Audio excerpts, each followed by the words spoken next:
Hello friends, आज हम बात करने जा रहे हैं आपके जो जूलॉजी की फर्स्ट यूनिट चल रही थी उसमें 20 क्वेश्चन करवा दिए थे। आज हम करेंगे 21 क्वेश्चन। ठीक है, तो फर्स्ट क्वेश्चन देखते हैं। और डे फर्स्ट हो गया था, जिसने भी फर्स्ट क्लास नहीं देखी है वो प्लेलिस्ट में देख लीजिए। जूलॉजी की फर्स्ट यूनिट की फर्स्ट क्लास है और आज हम बात कर रहे हैं सेकेंड क्लास की। तो आइए देखते हैं फर्स्ट क्वेश्चन क्या है।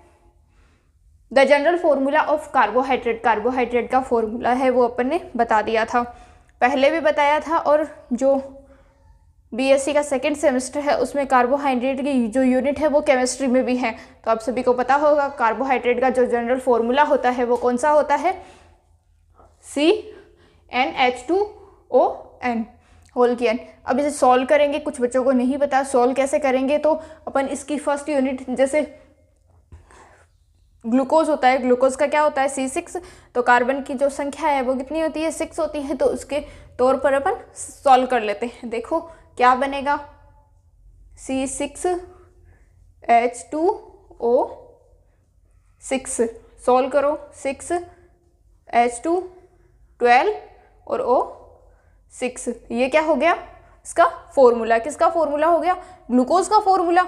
ये कौन किसका फॉर्मूला है, ग्लूकोज और फ्रक्टोज का फॉर्मूला। ठीक है, अब आगे देखते हैं upon the monomer unit of protein. Protein की जो मोनोमर यूनिट है वो कौन सी होती है और क्या होती है। एग्जाम्पल देखते हैं, एग्जाम्पल के तौर पर डिसाइड करेंगे। क्या ये हाइड्रोलिक एसिड है, हाइड्रोक्लोरिक एसिड है, नहीं। हाइड्रोक्लोरिक एसिड क्या इनमें प्रेजेंट होता है, नहीं होता।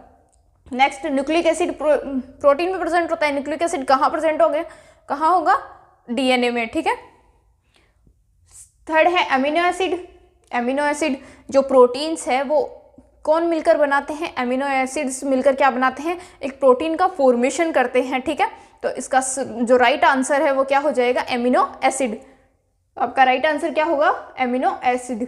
क्या एसिटिक एसिड होगा, नहीं, एसिटिक एसिड इसमें प्रेजेंट नहीं होता है। Next question, which of the following monosaccharide is the majority found in the human body. जो ह्यूमन बॉडी में जो मोनोसेकेराइड है उनकी मेजोरिटी कौन से यूनिट द्वारा फाउंड होती है वो देखते हैं।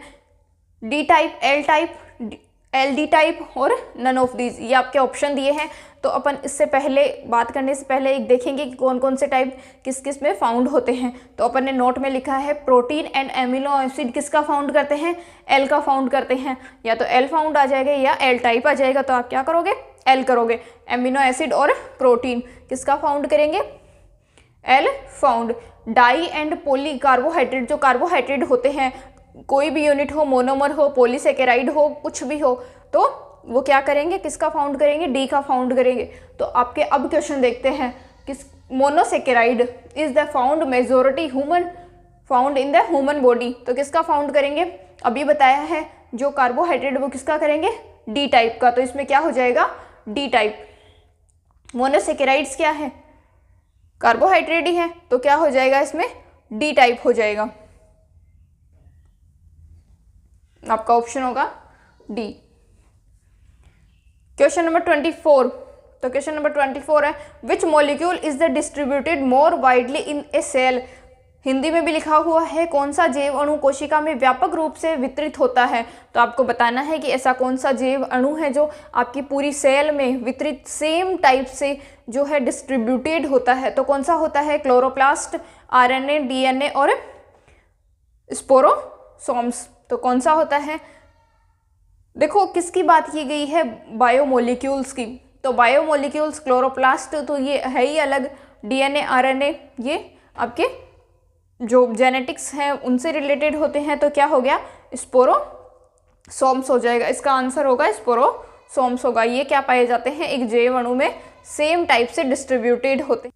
अब क्वेश्चन नंबर बात करते हैं नेक्स्ट क्वेश्चन की, which of the following reducing sugar और न्यून शर्करा। आपको हिंदी और इंग्लिश में दोनों में अवेलेबल है कि आप कोई से भी मीडियम से हो और दोनों में सूटेबल हो। तो कौन सा है रिड्यूसिंग शुगर और न्यून शर्करा, ग्लैक्टोज, गैलेक्टोज है। तो ऑप्शन फर्स्ट है आपका आंसर, क्या हो जाएगा, गैलेक्टोज। फिर है क्वेश्चन नंबर नेक्स्ट, सेल में सबसे प्रचुर मात्रा में पाया जाने वाला आरएनए कौन सा है। आरएनए आपको 10th-12th में पढ़ा होगा कि 3 टाइप्स के आरएनए पाए जाते हैं। कौन कौन से? mRNA, tRNA और rRNA। और आपका जो rRNA होता है वो कितना होता है? आपका सेल में 80% कितना परसेंट पाया जाता है? rRNA। केवल सेल में 80% rRNA प्रेजेंट होता है, बाकी 20% होता है mRNA और tRNA प्रेजेंट होता है। ठीक है, तो इसका राइट ऑप्शन क्या हो जाएगा? rRNA। एमिनो अम्ल का अपवाद।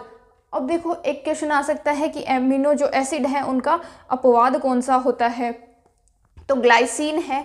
ग्लाइसिन कैसे है? ग्लाइसिन में क्या होते हैं? दोनों असम्मित कार्बन होते हैं। ये देखो जो एमिनो एसिड्स होते हैं उनमें असम्मित कार्बन, असम्मित हाइड्रोजन होते हैं या असम्मित कार्बन्स होते हैं, बट इसमें क्या है? हाइड्रोजन क्या है? सिमेट्रिक आ रहे हैं, दोनों सेम डायरेक्शन में आ रहे हैं। तो ये क्या हो जाएगा? ग्लाइसिन अपवाद है एमिनो एसिड्स का। यहाँ से क्वेश्चन आ सकता है, मोस्ट इंपॉर्टेंट है।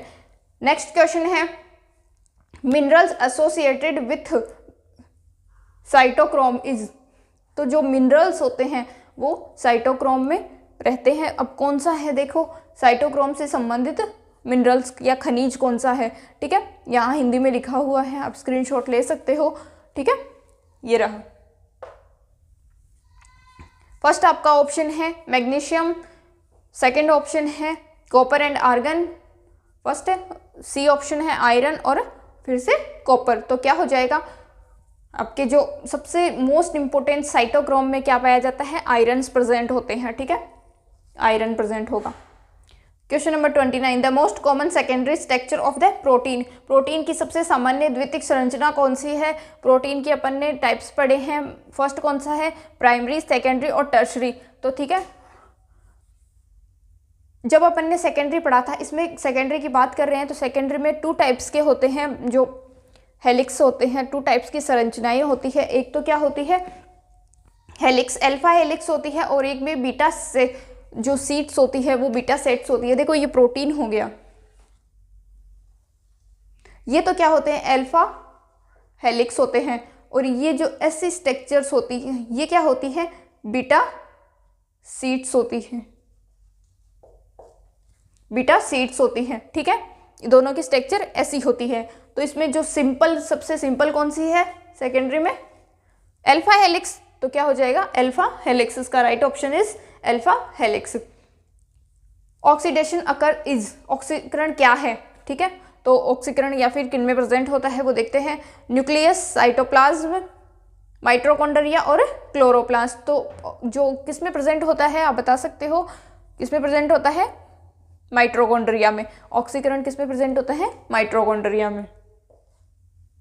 ठीक है, आज इतना ही। नेक्स्ट क्वेश्चन अपन नेक्स्ट जो सीरीज होगी वो आगे करेंगे।